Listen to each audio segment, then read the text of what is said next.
kitu ku ayana kitu ada ge ku Kangjeng Nabi turunlah ayat ieu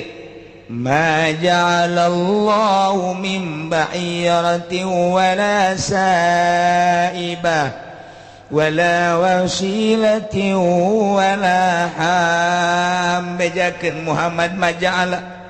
teu pernah nyarakeun teu pernah ngajadikeun teu pernah ngainstruksikeun teu pernah nyarakeun ngajadikeun aturan dina agama Gusti Allah kana onta bahiroh kana onta saibah kana onta wasilah kana onta ham bohong teh Muhammad bohong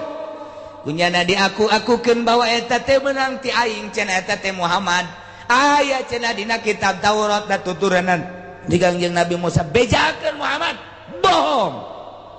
bohong sakali deui walakinnal ladzina kafaru yaftaruna 'ala Allahil kadzib tetapi na jelema nu kalalau purmanya nama jijieun